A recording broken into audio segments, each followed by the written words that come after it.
प्रश्नावली 6.2 का छठा प्रश्न है। लिखा है आकृति 6.21 में क्रमशः OP, OQ और OR पर स्थित बिंदु AB और C इस प्रकार है कि AB समांतर है PQ के और AC समांतर है PR के। देखिए AB समांतर है PQ के, AB ये समांतर है PQ के, राइट। इसके बाद में है AC समांतर है PR के, AC समांतर रेखा है PR के, ठीक। दर्शाइए कि BC समांतर QR है। तो सबसे पहले लिखेंगे जो दिया है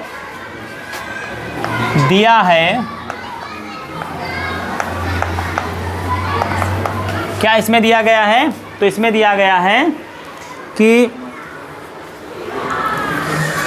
AB समांतर PQ, AB समांतर है PQ के, ठीक, तथा AC समांतर है PR के, AC समांतर है PR के। सिद्ध करना है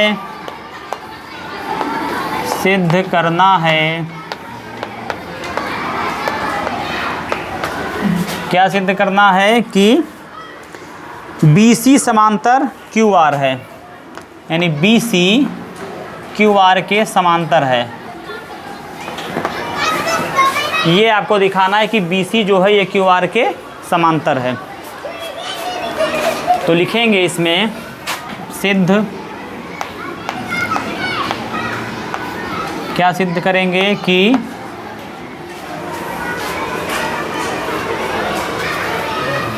AB समांतर PQ को पहले उठा लीजिए यहाँ से जो दिया गया है, AB समांतर PQ, ये क्या है दिया है, राइट। अब यदि AB समांतर PQ है, देखिए AB समांतर है PQ के, तो ध्यान से देखिए आपको एक त्रिभुज दिखाई पड़ रहा है कि POQ,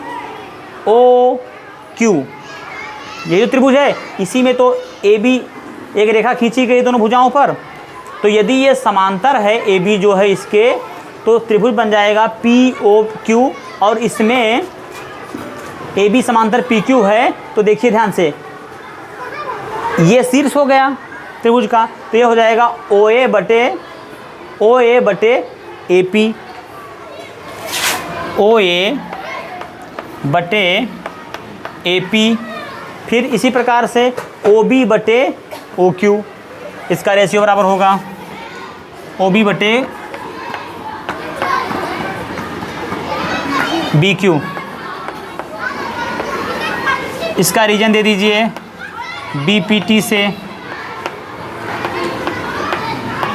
ठीक। और ये क्या बन गया, इसको समीकरण 1 मान सकते हैं, ठीक। अब इसी प्रकार से दूसरे वाले को उठाइए जो दिया गया है, क्या है AC समांतर PR। तो AC समांतर PR ये दिया गया है पहले से ही।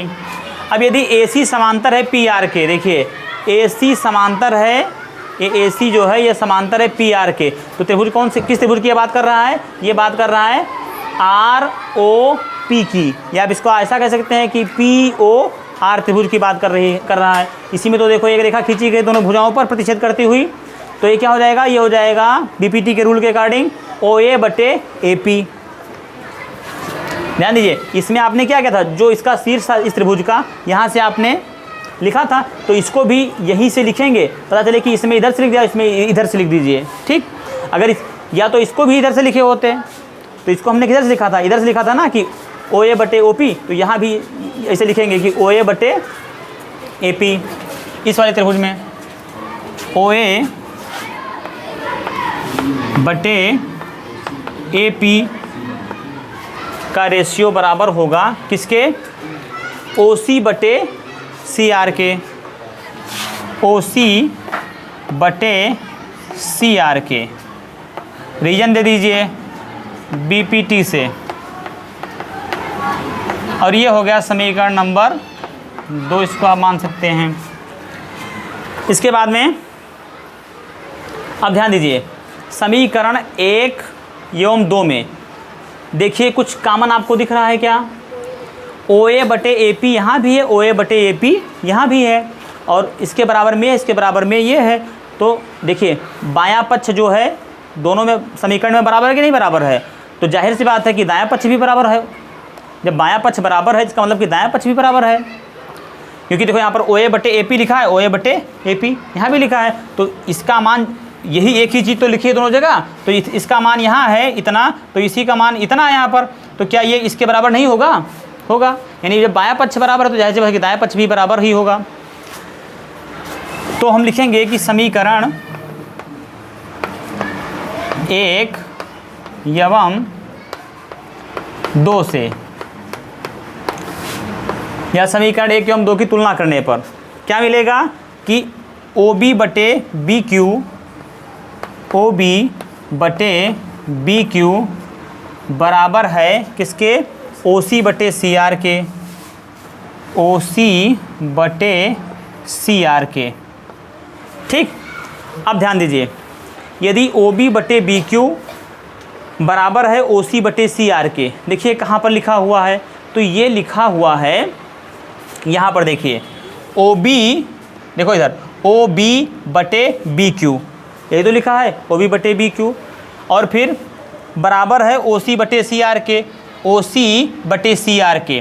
तो इस त्रिभुज में ध्यान से देखिए QOR में इस भुजा का जो अनुपात है वो इस भुजा के अनुपात के बराबर है। तो जब ऐसा होता है कि किसी भी त्रिभुज में दोनों भुजाओं का अनुपात जब बराबर होता है, एक समांतर रेखा खींचने के बाद में या एक ऐसी रेखा खींचने के बाद में जो दो भुजाओं पर प्रतिच्छेद करती है, तो BPT के विलोम के अकॉर्डिंग वो रेखा कैसी होती है? समांतर होती है। तो यहाँ पर लिख देंगे कि अतः BPT के विलोम से क्या हो जाएगा कि BC समांतर QR, BC समांतर QR, बस प्रूव्ड। इस प्रकार से इस क्वेश्चन को सॉल्व करना था। प्रश्नावली 6.2 का 7वां प्रश्न है, प्रमेय 6.1 का प्रयोग करते हुए सिद्ध कीजिए कि एक त्रिभुज की एक भुजा के मध्य बिंदु से होकर दूसरी भुजा के समांतर खींची गई रेखा तीसरी भुजा को समद्विभाजित करती है। याद कीजिए कि आप इसे कक्षा 9 में सिद्ध कर चुके हैं। तो देखिए, याद कीजिए, कक्षा 9 में सिद्ध कर चुके हैं। कैसे सिद्ध किए थे? इसमें देखो बताया गया है कि प्रमेय 6.1 का प्रयोग करते हुए सिद्ध कीजिए कि एक त्रिभुज की एक भुजा के, जैसे हमने एक त्रिभुज की एक भुजा खींच दी, ठीक। अब इसकी एक भुजा के, ये पहले त्रिभुज बना देते हैं। हमने त्रिभुज बना दिया, त्रिभुज का नाम ABC रख दिया, ठीक। अब इसमें कह रहा है कि एक त्रिभुज की एक भुजा के मध्य बिंदु से, यानी एक भुजा कोई भी ले लो, हमने ये भुजा ले ली, इसके मध्य बिंदु से, इसका मध्य बिंदु मैंने मान लिया कि ये है, ये हमने एक इसका मध्य बिंदु मान लिया। मध्य बिंदु से कह रहा है होकर दूसरी भुजा के समांतर खींची गई रेखा। पहली भुजा पर हमने मध्य बिंदु लिया और दूसरी भुजा के समांतर एक रेखा हमने खींच दी, ठीक। खींची गई समांतर रेखा तीसरी भुजा को समद्विभाजित करती है। इस भुजा को, ये जो हमने रेखा खींची समांतर, ये समद्विभाजित करती है। इसको हमें सिद्ध करना है। क्या किया गया कि किसी भी क्वेश्चन के कहने का मतलब ये है कि किसी भी त्रिभुज में एक भुजा के मध्य बिंदु से दूसरी भुजा के समांतर खींची गई रेखा तीसरी भुजा को समद्विभाजित करती है। ये आपको सिद्ध करना है, ठीक। हमने यहाँ पर ये बिंदु मान लिया कि E है मध्य बिंदु ये, और ये है F। जहाँ पर ये रेखा यहाँ पर इस भुजा को काटती है। ठीक, अब इसको सिद्ध करेंगे। तो सबसे पहले देखिए लिखेंगे दिया है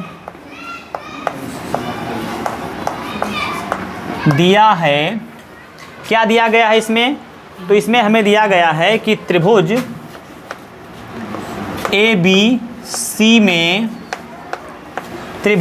ABC में EF समांतर है BC के।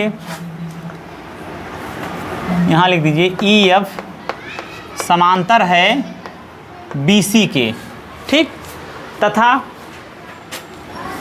E मध्य बिंदु है। E जो है E, यहाँ से लिखिए AB पर E मध्य बिंदु है, मध्य बिंदु है, ये दिया गया है।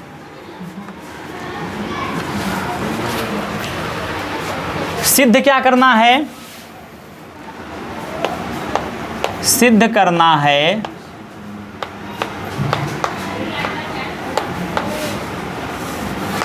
करना है कि ये खींची गई समांतर रेखा तीसरी रेखा को समद्विभाजित करती है, यानी दो समान भागों में बांटती है, अर्थात AF बराबर FC, ये हमको सिद्ध करना है। तो ये हो गया AF बराबर FC, ये हमको सिद्ध करना है। तो क्या हो जाएगा, देखो सिद्ध करेंगे, लिखेंगे, ये हो जाएगा। सबसे पहले क्या दिया गया है, EF समांतर BC, इसको उठा लीजिए।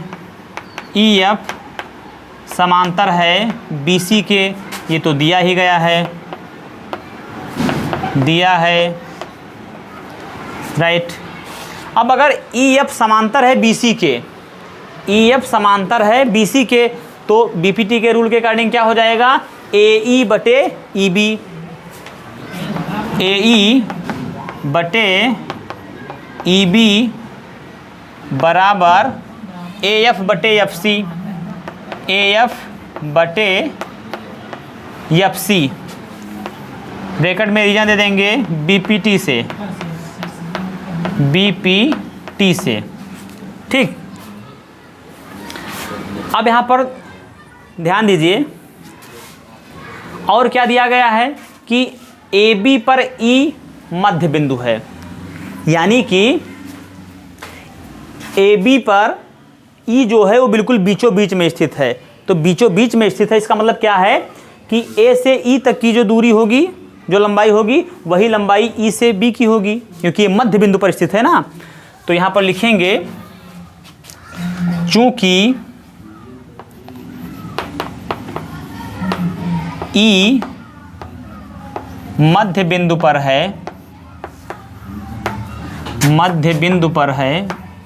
पर स्थित है, अतः क्या हो जाएगा कि AE बराबर EB के, AE बराबर है EB के। ये हो गया आपका समीकरण नंबर 1 यहाँ पर, और इसको मान सकते हैं समीकरण नंबर 2।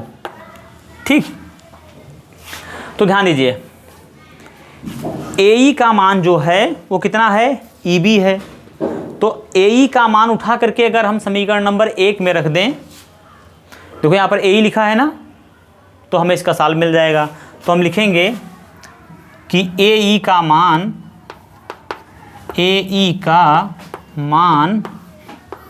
समीकरण 1 में